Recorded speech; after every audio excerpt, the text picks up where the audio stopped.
and welcome to The Smoke Break. I'm your host, your old pal Zay, here with Jasmine Nothing. Hello. And our guest host this week, Kingsley. Hi. Kingsley is a multi-hyphenated creative, and their music...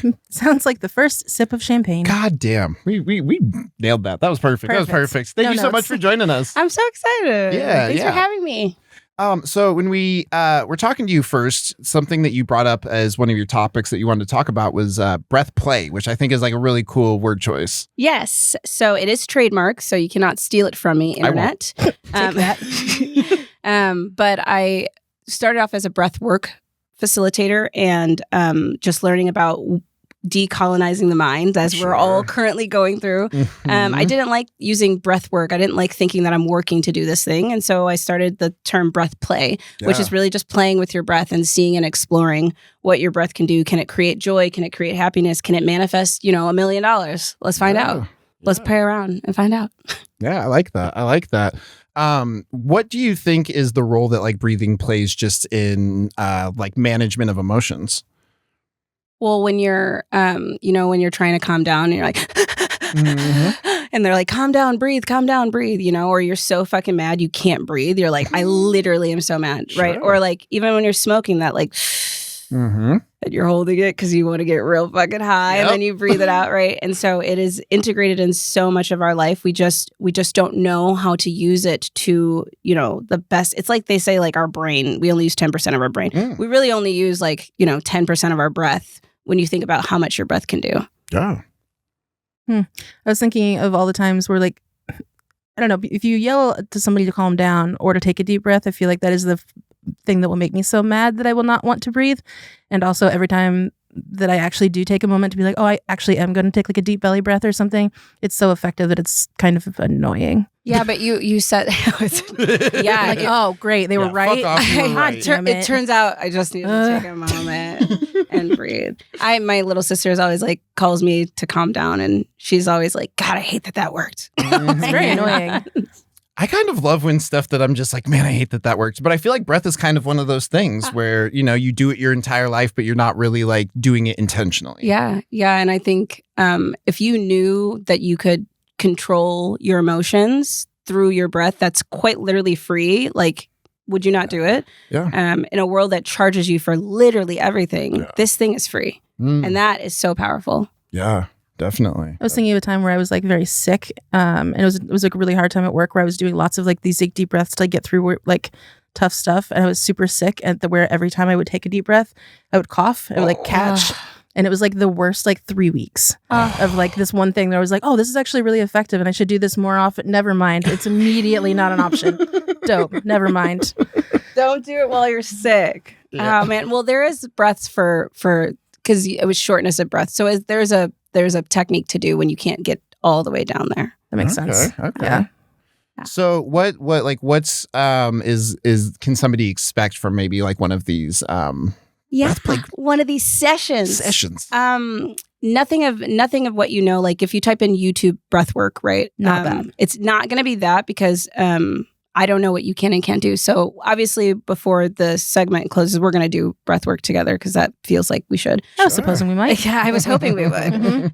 But it's just like, come as you are. I think sometimes people get so like, you got to sit up straight and you got to do that. I'm like, no, let's just see where your body naturally is and then see if we can just expand from there. And then even just like, I do so many different techniques. So like one of my favorite things to do is the telephone technique. I was I'm dyslexic child, so I had to go to the special room for reading. And when you're a little kid, you have to like, have your hand here so that you can hear the words that you're reading so that you can comprehend it. But I learned that sometimes if I say my affirmations, the voice in my head says something different. So if I do the trick that I did in school and I say this affirmation to myself, I can't hear that voice. And so like those, we like literally play. Yeah, try it though. Say like, I'm the most gorgeous person I've ever met. This is the best afro ever. Period. It's so crazy. You can't hear anything else. Yeah. And so we'll do tons of stuff. Like we're going to breathe and we're going to like play around with like tons of techniques and tons of things. So. Okay. Perfect. No, it sounds really like the idea that it's free and it's accessible, like especially in a world that charges you for everything. I think that's extremely important is that like you can access this between, between customers, between, you know what I mean? Like a commute to work. Yeah.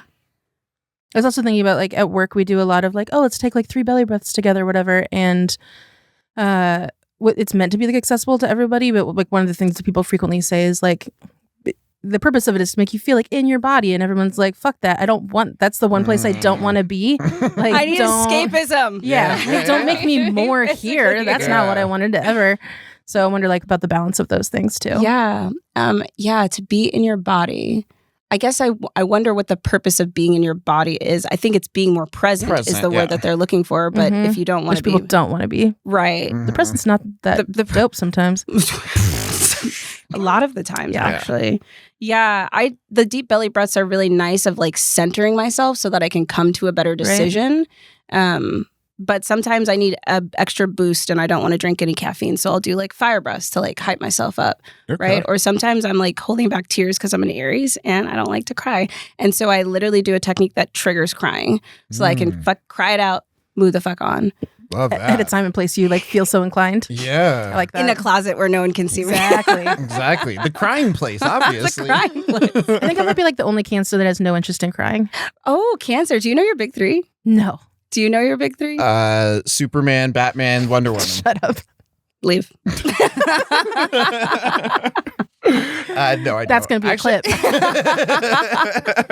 I think, that's like the rising, the sinking, yep, those ones. Yep, nope, rising, I don't. falling. I don't. Yeah. So astrology is cool because it obviously you connect with Cancer, but don't connect with Cancer. And that's because it's not all the things. Like your rising is your personality, your moon is your emotion. So I wonder what your moon sign is. That's why you're not connected. And then of course your, you know, your sun sign is you.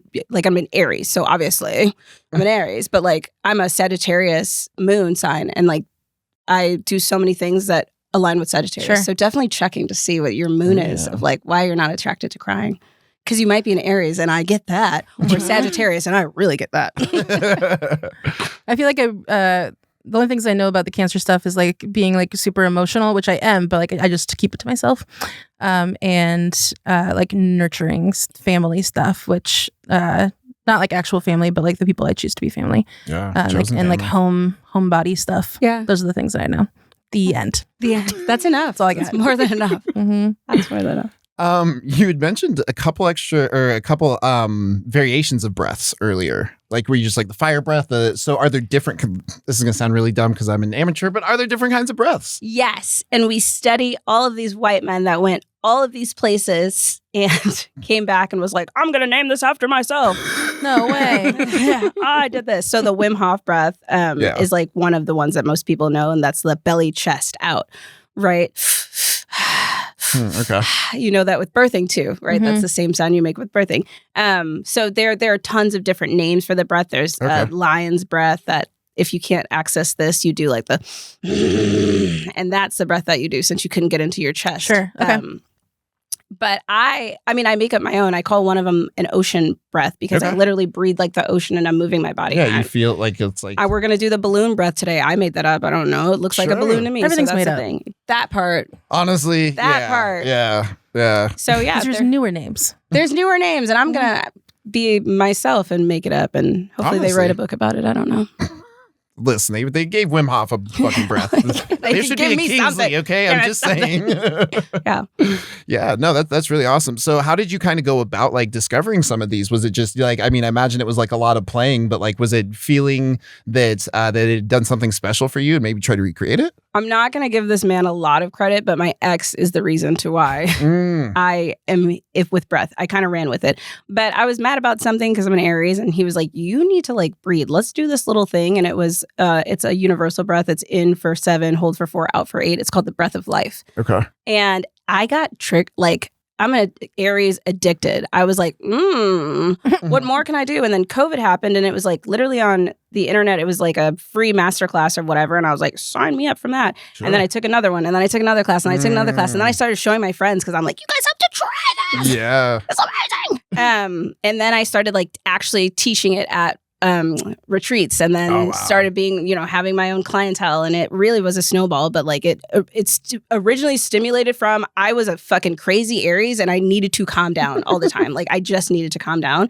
and you can't be high all day. It's frowned upon. It's frowned upon. But I get higher doing breath work. That's the crazy part. Like cool. I have been stoned out of my mind on just doing breath, and it blows me away. And I've orgasmed from my own breath. Like it blows me away. Breathing. This entire time. Who'd have thought you can get high and orgasm? Yeah.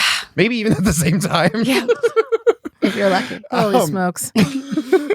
No, but I mean, I think that's the powerful thing about breath. Like you were talking about getting excited about it. And it's like, I feel like once I was more conscious of my breath, like something that I had heard was that like when your exhale is longer than your inhale, it's like it helps calm your nervous system. And that I was just like, okay, I'm just going to try this. It seems super easy, super accessible, and just realizing how much that works. Yeah. Yeah. Where did you see that? So my hyperfixation is communication. So I'm always just like researching stuff, and I deal a lot with anxiety. So they were just like, hey, this is how you can regulate yourself a little bit. And I was like, yeah, that's so accessible, you know?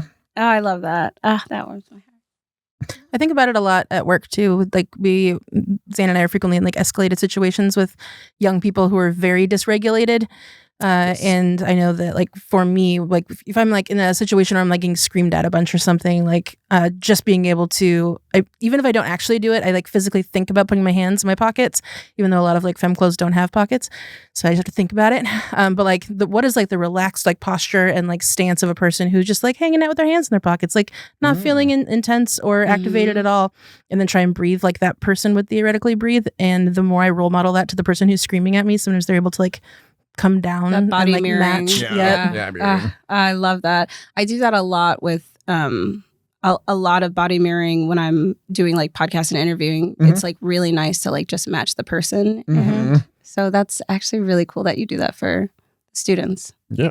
Dysregulation is exhausting. So if I can like help bring people down, they don't have any young homeless people that we work with do not have any extra energy to expend on yelling and being mad.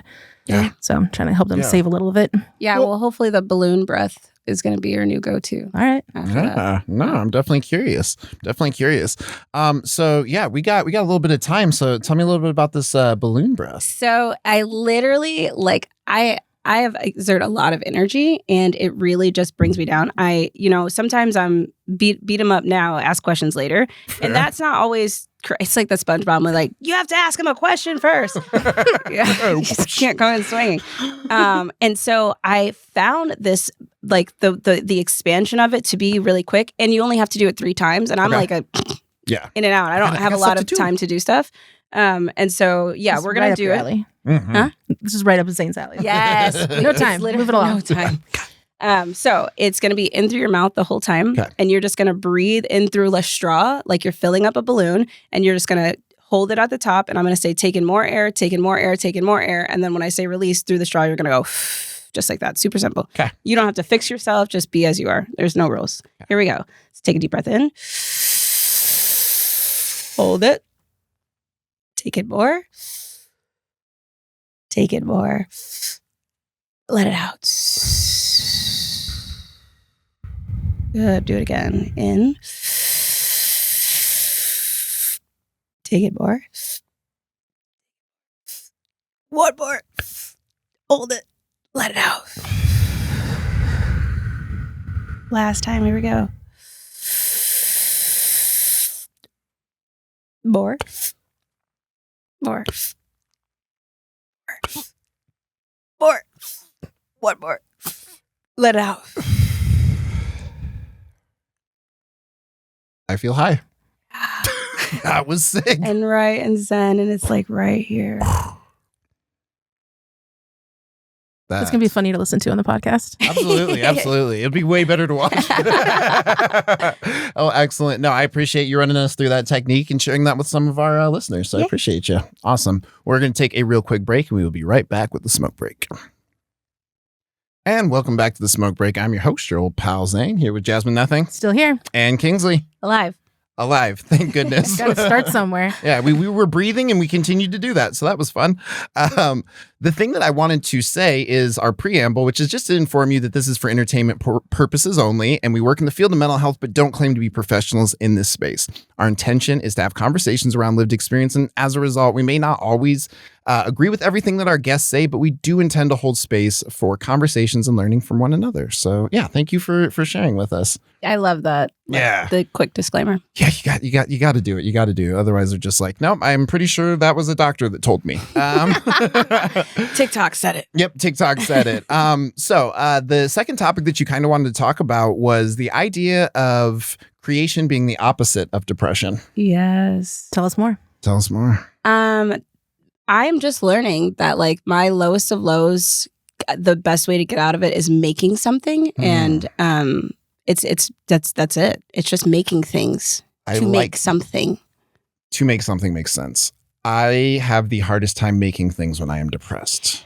And it's the thing that is the best for you. Yes. But I wonder if it's because of the perfectionality that it is. So like sometimes I just turn on a YouTube beat and I just sing. I'm not like writing it down. It's not for a song. It's not for production. It's just me making something. Yeah. And I feel so much better at the end of it. It's messy. It's ugly, but I'm making it. You're not creating it for the idea of it lasting. Yeah. You're just the idea of creating it. Yeah. I like that. I think there needs to be like a certain Thank you. That was way better how to say it.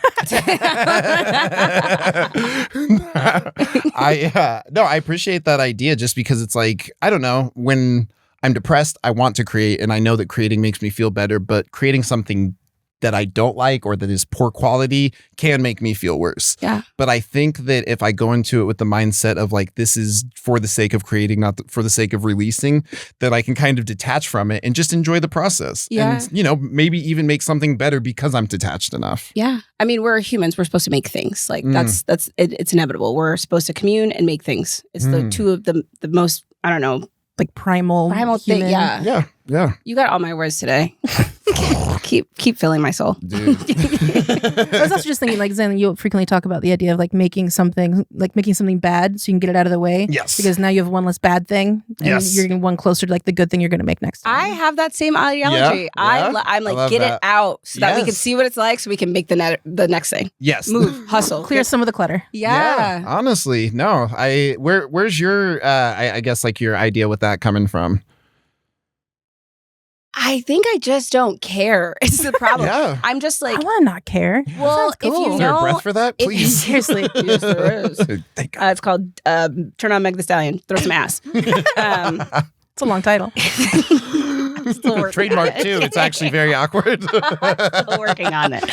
I think because I'm so excited for the next thing that like I'm in the midst of this thing, thinking about the next thing, that I'm like, I can't wait for this to be done so I can like start the next thing. Yeah. I've always been that way of like move forward, keep moving forward. That like it never bugs me.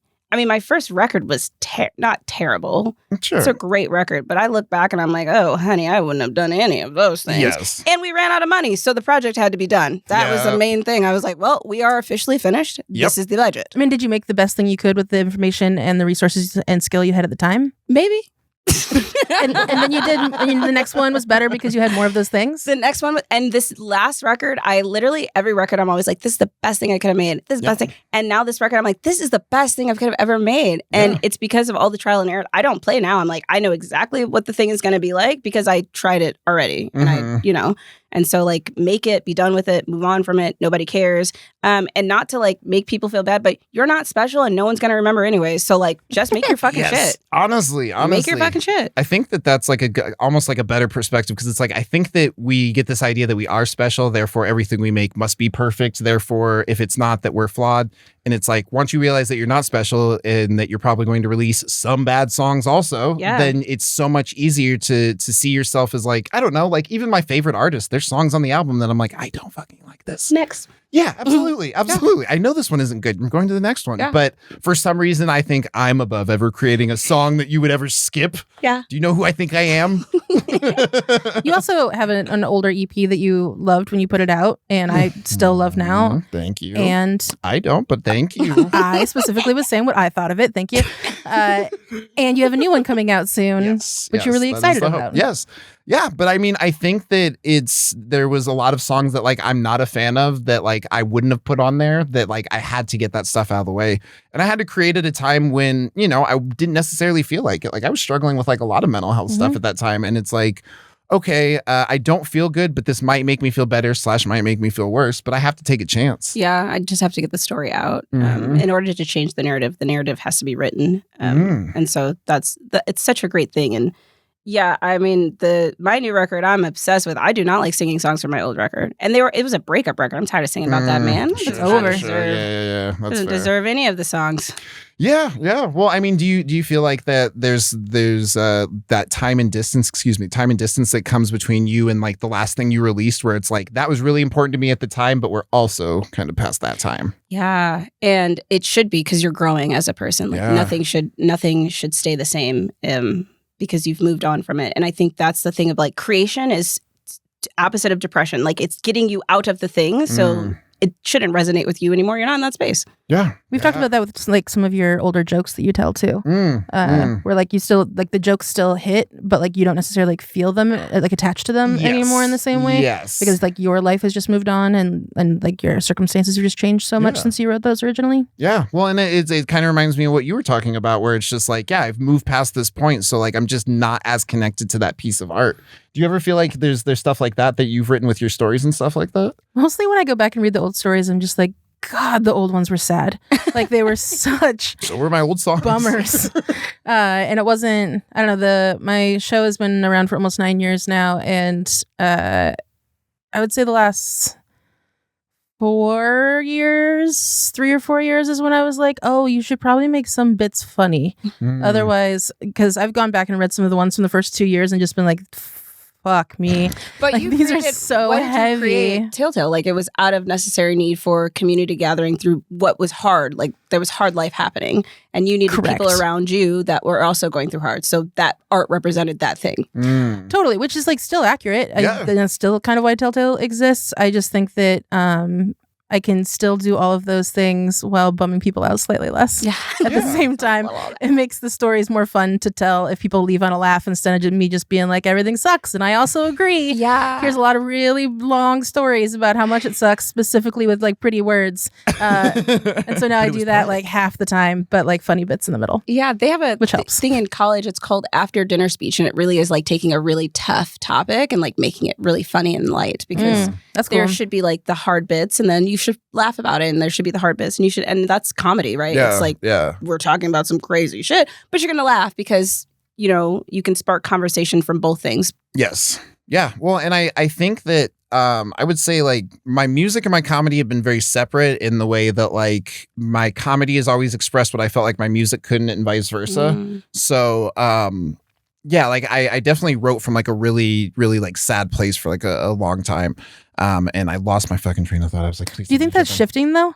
Like in your new songs, do you feel like that's shifting and you're writing from a different place? Yeah. I definitely feel like I'm writing from a different place because it's like, yeah, I needed to express that. I needed to feel through that. But at the same time, it's like, I like songs that I can listen to on any day, not my bad days, not my worst days, not fucking, yeah, you also broke up with somebody today too. Oh my God, that's what I'm dealing with right now. It's like, I want something that I can just kind of fucking throw on, you know, like, cause that's what I feel like everybody has. Something timeless. Yeah. What's your experience with that? Like, do you like writing like more topic focused or story focused, or do you kind of just like fun songs? So my last record was, you know, it's in order. So Crying on Holidays, if you listen to it start to finish, it walks you through my breakup. It's very intentional to go through. Yeah. But then I saw an interview from Dua Lipa for whatever the Future Nostalgic when she was doing a Rolling Stone. And she said the person wasn't real. She was like writing about this thing. And I'm like, I want to manifest a fun life. Like, I don't want to. And so when I started writing this new record, it wasn't anything that existed. And then I started like traveling. I was in London. And one of the lines in there, I kissed this girl literally in London right by Big Ben. And she said, "You're a daydream." And I was like, that's going in a song. And so it was like this. Damn, man, for real bars. Siri, open my notes.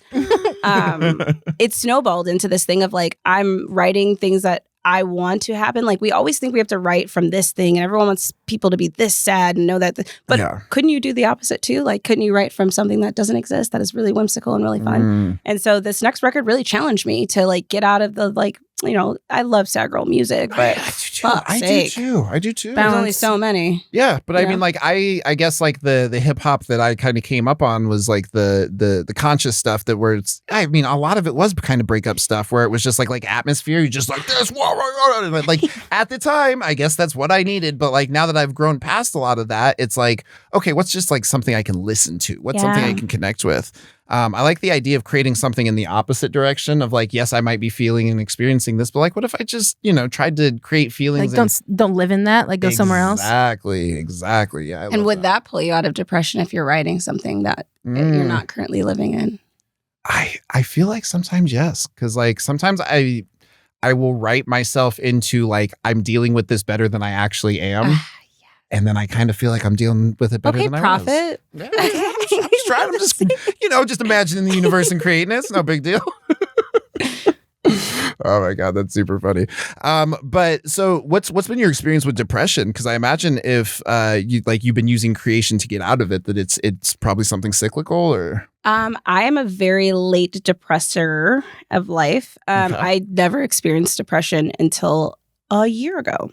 Interesting. And maybe it was like the lows and highs of life, but I mean, like not physically getting out of bed. I've never experienced that. And it was I had to move back in with my parents. Love you, Mom. Like you, Dad. No, love you, Dad. And my car got my car got smashed. I had no fucking $0, 0 cents, and I'm living in my childhood bedroom. And I mean, could not get out of bed. And my mom was like, "You just need to like write something, but like, do not write about this thing. Like, don't write about this. Just write." And that's when I just started like waking up, turning on a YouTube beat, not getting out of bed, breathing myself into creativity, and then singing something. And every day it was like, okay. And my mom was like, "Wow, you're humming around the house again. I can tell that you're starting to move around this thing." Yeah. And it was really that. And so that's why I'm saying like I'm learning, like I almost slipped back into it. Some weird shit happened in January and it was 2 days in that bed. And I was like, no. Slippery. Okay. And I'm learning the opposite of my depression is creation. Like I have to create something. Yeah. And I can get out of it quicker and quicker and quicker. I like and that. maybe that's why I never experienced that version of depression because I've always been creating. And it was a time that I wasn't doing it at all. And that thing happened. I like that you say that because I feel like the times that I catch myself becoming depressed are the times that I realize I haven't been creating. I'm just like, oh man, I haven't gone out to, I don't know, I actually haven't. And then I wasn't in the mood to, I'm creating this. I'm creating this by not creating. Yeah. What about for you? It's kind of a vicious cycle. Yeah. What about for you? Oh, I'm real sad all the time. And I don't actually create. I basically write one story a month for the show. Like that is like the only thing that I normally make. And I don't make things in between. You make food. That is creative. Yeah. As somebody who does not make any. I make it more when you come over. Perfect. Yeah, I mean, yeah, there's definitely other ways that it happens, even just like small stuff like I'm going to move everything in my house and put it in a different order or creating a new space. Yes. Yeah, or like I was just this morning like standing out on the back deck and being like, well, I think it's almost time to like revive this space, like because the flowers came up for the first time in the backyard for the season, like a daffodil opened, and I was like, oh no, I think I need to like make all of that outdoor space like cozy again. I would like to create other stuff. I'm pretending I am trying to like learn how to like draw a little bit, which is really hard, and I don't like doing things that I'm not naturally good at. Yeah, your moon has to be in Aries or Sagittarius. We're narrowing it down. And I've painted 2 things, and I'm working on a 3rd. Yeah. So I'm trying to learn how to paint, but yeah, doing things is hard. What is that like when you do create something that you are proud of? Okay, wait. Have you created something you're proud of? Yes. Okay, when you create something caveat. that you're proud, yep, absolutely got to check. When you create something that you're proud of, do you feel like that boosts your mood in a way of almost inspiring you? Yeah, kind of like the skill momentum you've definitely brought up before of like if I'm good at this, maybe I can do another one. There's just like so many that I'm not proud of in the middle where I'm just like that makes me not want to do this again. How do we get through the middle part? Kingsley? Is there a breath for that? Yeah. Fucking thank God. Do it. Just keep doing it. That's the thing that we were talking about at the beginning, right? Do it for fuck's sake and be done with it and move the fuck on from it. And like, I don't know. Everyone thinks they're Picasso. Picasso's not even Picasso. And like, whatever, make ugly art, make weird shit. Yeah. We're in Portland. Do weird shit. Honestly, I think one of the things that like you were correct. That was an awesome way to end that. I was so trying to wrap that up in a better way. Jasmine, please do save weird me. shit. Do weird shit. Welcome to Portland. We'll be back with the smoke break in just a second. And welcome back to the smoke break. I'm your host, your old pal Zane, here with Jasmine Nothing. Yep. And Kingsley. Present. We're all here and accounted for. So this last part, I wanted to talk to you, because I feel like this is a common experience. Yeah, that's perfect. You're both here. Culture shock.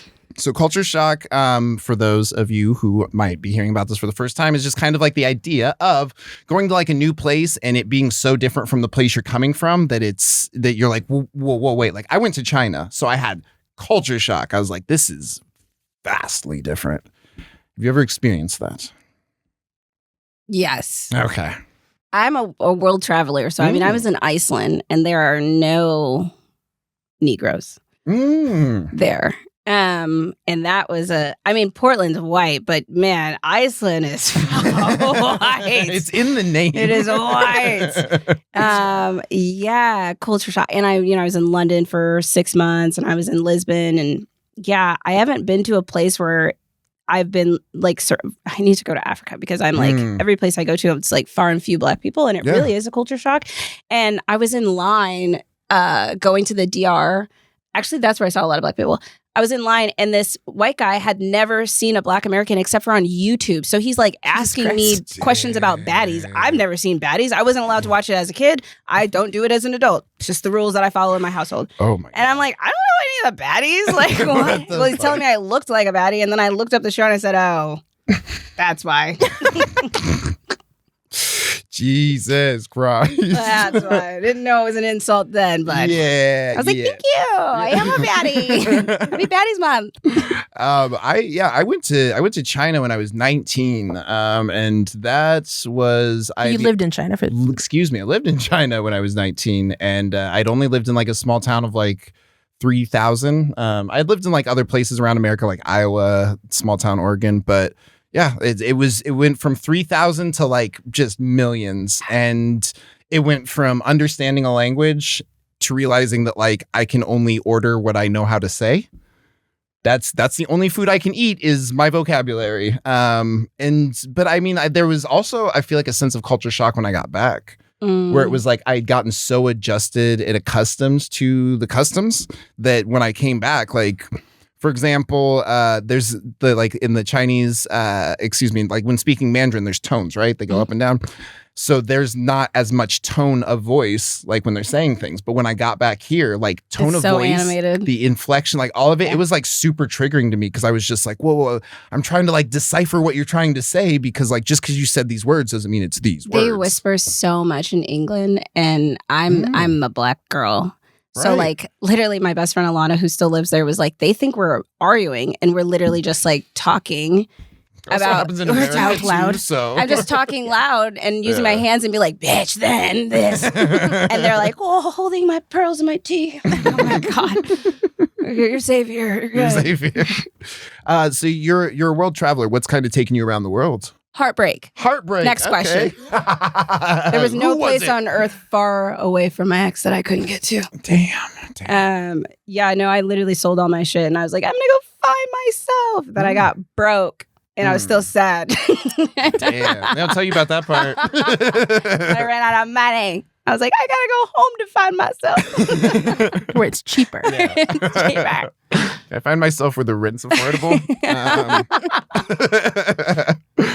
No, that's interesting. I don't know. I actually would hear this saying, and you probably heard it while you were traveling, is that like people who travel abroad are either going to something or from something. I always think that's interesting. Mm-hmm. What about you? You left home. You were from like a smaller place. Yeah, I grew up in a small town in the Midwest in Indiana, and same. We're all small town Midwest people. Mm-hmm. That's why we got us together on this episode, and why we fled to not there. Yep, and why we're all here now. Yeah, I left when I was 17 and came out to, when I was 16, I came out to Portland for the first time and was here for a couple of days and was like, oh, okie doke, I'm done. Like, this is where I would like to be forever now. And was it because it was like one of the only cities I'd ever been to? Maybe. But it was pretty and it was big in comparison to where I was from. It was big. And so I was pretty sold on it pretty immediately. I remember like getting off of the first time I came here was by train, like on Amtrak. And so I remember just like getting off and just like standing outside the train station for a long time and being like, it's so big and pretty. Why have I lived here forever? The white people didn't scare you? There were a lot more people of color here than I had ever experienced before. Really? That's small town Indiana. That's scary. There was one black girl on my softball team, and there was a Chinese restaurant owned by some posing Chinese people. The end. That's I think what I know. Yeah, we were the first black family like in our Plainfield stand up. And then like it was like 5th grade, there were like more black families. So then by middle school, there was like, you know, a multitude of people. But I remember like coming from inner city to no black people. I was like, in the school lunches, I'm like, are y'all okay? Yeah. Okay. So you went from inner city to where? Like suburbs? Or? Plainfield, Illinois. It's a suburb of a farming town. So okay. So that was probably culture shock too, yeah? Oh my gosh. Yeah. Nothing could have prepared me. My poor parents didn't want us to grow up in the hood, but they were not equipped for white people. I'm like, yeah, while I'm not running from gangs, I'm literally surrounded by white gangs. Yeah, no shit though. It's an emotional thing. So yeah. And then I came to Portland and I was like, wow, couldn't get whiter than this. Glad I trained up in the suburbs. Yeah, I was actually well equipped here. Yeah, absolutely. We trained for this. But I do feel like growing up in my town, like yes, it was like a white town. I'm definitely a white person, but surprise, I know. Yeah, checks out, huh? I can see it. But I also was still like a weirdo in the town. We didn't go to church, which was super frowned on. I didn't eat meat, which didn't go well. Strike two. There was a lot of like, oh, what do you even eat? Like, here's a salad. Like, did you just eat rabbit food? Like, a lot of jokes about that growing up. And I didn't go to school at all. And so between those 3 things, there was just a lot of like, there's a lot of like isolation and like othering that still felt, not awesome, and shifted a lot when I came to a town with other people that were also weird. Yes. Yeah. Well, and I mean, I feel like the culture shock portion of it is like going from a place where you're familiar with people to a place where you're not so much, because it's like there's so much safety in that familiarity. It's like I know what to expect in my small town. I know what to expect in my big city. Predictable, even if you don't like it. Exactly. But I think that going to a new place is just, it's always so terrifying, because it's like, even if you go to a new place that's exactly like the place you were at, there's still the fear of like things are new, different, whatever. But like everyone says things so different. Like we can stick with America the way they said, but like I asked for the bill and the lady in London was like, "You mean check? Bitch, you know what I meant." Was it do you necessary want to get money or not? Because I'll walk out right now. I don't even know if it's going to go through at this point, lady. You better hope tip is the same word, or you're not getting one of those either. Yeah, just like the way that people talk to each other is always really funny. I remember I was on the phone when I first moved here trying to tell my ex where to pick me up, and I said Couch Street. Someone was walking by like, "It's Cooch." Actually, I was like, "Can you tell him where to get me then? God damn, help me." Yeah, for real. Well, it's spelled like this in my phone. Yeah, so. it's literally Couch. But people really have the desire to correct other people all the time. Just like, what if we didn't? Like, if you understood what I meant, yes, shut up. He didn't know that either. Regardless of the name of the street, we both don't know where to pick me up. That's the issue. That's Pronunciation wasn't the problem. Like, where is he going? Yeah, I definitely remember. I was driving to Couch. Fuck. So the first time I asked my dad right when we moved here to like pick me up here, and I just told him like the cross streets but not directions, because I'd never lived anywhere big enough that there could possibly be like 2 Stark and 10ths. And so he was like at one and I was at the other, and both of us were just like getting so angry at each other for being like, no, I swear to God, I am 16 and I'm standing on this corner and I need you to pick me up. It's late. And he was just like, I am also here. I cannot. And it took so long of like speaking around each other for us to figure out like, there's 2 of these. This is a city now. Okay. This is a city. Okay. We're in a city. That made me so anxious. All it would take is one piece of information to fix this, and neither person has it. Is like that. That has happened to me. My mom flew to London, and she was at the other airport, and I was at Heathrow. And she's like, "What do you mean 1 and 2? It literally says north or south." And I'm like, "Bitch, you're 30 minutes away from me." I'm like, "Why did I assume that you were flying into this one? Why did I not know that you didn't know what to fly into?" Which I think is what, I don't know, sometimes I want every piece of information and ask like 1,000 questions is to avoid things like this and to make other people not be anxious about whatever the outcome of something is. Over communication. Yeah. I think it's great. My mom is like me, so she had no problem. She got into her little taxi and was talking to a man, and she's like, everyone's so nice here. So you learned it from watching someone. Yep. Yeah. I was stressed. I'm like, what do you mean north or south? How are you with improvising? Because I'm when I travel and like things go wrong, but it's in a place I'm unfamiliar with, like I'm not good in those situations. I'm down now. I used to not be. And I think the more you do it and you just like, it just is what it is. I always tell the universe, like, if I'm in this place, it's for a reason. Even like yesterday, we were trying to find a new coffee shop in the Northwest, and the one that we went to didn't have outlets, and the one we went to was it was so freaking packed. And we finally went to this third one, which wouldn't have went to. Literally so cute. Had alcohol, so I'm like, I'm having champagne at 2 p.m. Sure. And it was amazing. And me and my best friend left, and I was like, man, we should do that more often. But go walk around and figure shit out and. Which is kind of my favorite part of traveling is doing that. Figure shit out. Yeah. Or just like finding random places to go. I feel like so many people like pre-plan so much about being on like traveling and stuff. And I like to just pick a spot and be like, let's walk until we find the cool one. Yeah. Yeah. I think the first thing not working out is sometimes the best thing, where it's just like you have this intent of like, I'm going to go to this coffee shop. And when that doesn't work out, that's how you end up at the third coffee shop. But if it were to work out the first time, then that's how you just end up at the same coffee shop each time. Yeah. I think going to the culture shock, the thing that makes me the most mad is when people go into a new space expecting it to be like the space that they've come from. Americans, I'm talking to you. Yes. Like we were on a tour in Iceland, and these people from Texas were so upset that the bus internet isn't working. I'm like, look out the window at the freaking waterfalls. Are you kidding me? You're worried about posting it on Facebook?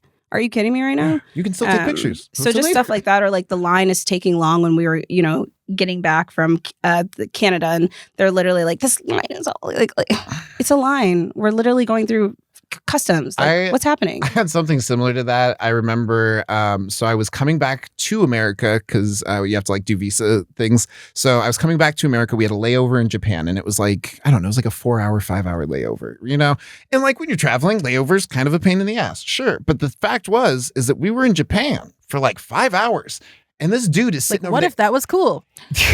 No when are you going to get to have a layover for 5 hours in Japan? You know what I mean? When are you going to be in it's a free trip to me? Some people don't leave their hometown, and we're literally in another country that some people will never get to see, surrounded by like as much as we can see of it, and you're upset that we're here for longer. But even in like a container, like you're at the airport, so like you don't even have to leave. Like walk the frick around, and like explore the shops that are there. Exactly.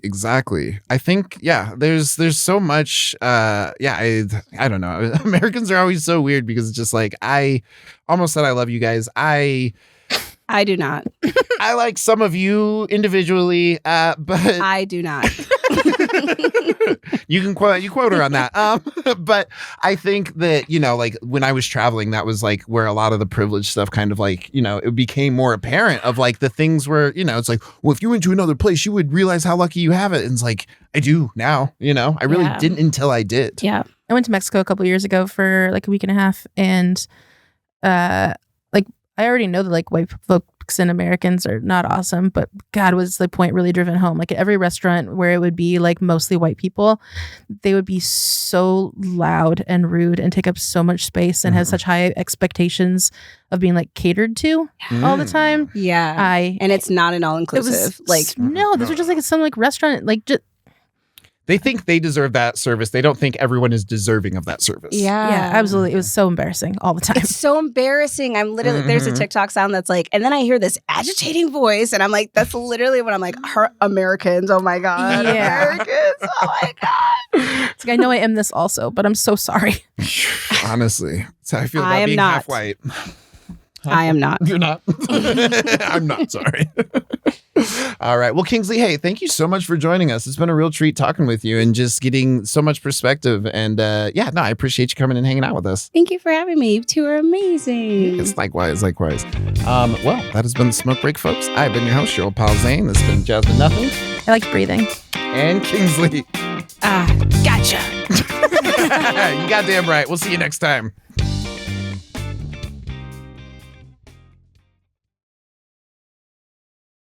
you.